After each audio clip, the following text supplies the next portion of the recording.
എന്ത് പറ്റിയ ഒരു മൂഡില്ലാതിരിക്കുന്നത്? എന്ത് പറയാനാടാ, വെള്ളടിയും സിഗരറ്റ് വലിയും പരിപാടിയൊക്കെ നിർത്തിയപ്പം ഒരാൾ പോലും ഇല്ല വിളിക്കാനായിട്ട്. സാറിന് ഇന്ന് ഓഫുള്ള ദിവസമാണ്, നമ്മളെ കുറേ ടീമിന് ഇന്ന് ഓഫാണ്. ഒരൊറ്റയൊന്നു പോലും വിളിക്കുന്നില്ല എന്നല്ല. രാവിലെ മുതൽ ഞാൻ ഈ പാർക്കിൽ വന്നിരിക്കുക. ശരിയാടാ, നീ പറഞ്ഞത് വളരെ ശരിയായിട്ടുള്ള കാര്യം. ഞാൻ ആലോചിക്കുമായിരുന്നു, ഒരു മനുഷ്യൻ പോലും എന്നെയും വിളിക്കുന്നില്ല. പക്ഷെ കള്ളുകുടി എന്ന് പറയുന്നത് ഫ്രണ്ട്ഷിപ്പിൻ്റെ വലിയൊരു ഘടകമാണെന്ന് മനസ്സിലാക്കുന്ന ഇപ്പോൾ. ശരിയാ, എനിക്ക് മനസ്സിലാവുന്നു.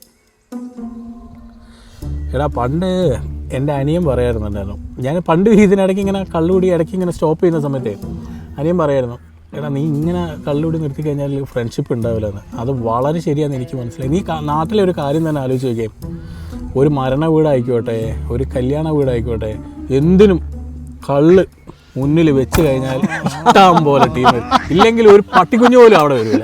സത്യമല്ലേ? സത്യം. എന്തുണ്ടല്ലിയാ, എന്തോ ഒരു ശ്മശാനമുഖത, ഒരു വിളിയില്ല, പറച്ചിലില്ല, കോളില്ല, ഒന്നുമില്ലല്ലോ. ഒന്നുമില്ലടാ. നിന്നെ ഇന്ന് ആരെങ്കിലും വിളിച്ചായിരുന്നു? ഓ ഇല്ലല്ലയാ, 2 ദിവസമായിട്ട് കോളില്ല, ഒന്നുമില്ല, വിളി പറച്ചിലില്ല, ഒന്നുമില്ല. പിന്നെ ഇന്ന് സാധാരണ എല്ലാവരും വിളിക്കേണ്ടതല്ലേ ശനി ഞായറൊക്കെ ആകുമ്പോഴത്തേക്ക്. പക്ഷേ ഇതുവരെ ആരും കണ്ടില്ല, കോളൊന്നും കണ്ടില്ല. അപ്പോൾ ഞാൻ ചുമ്മാതെ വീട്ടിൽ ഇരുന്ന് ഇഷ്ടപ്പെടുത്തി ഇവിടെ നിന്ന് ഇറങ്ങാമെന്ന് വെച്ചിട്ട്.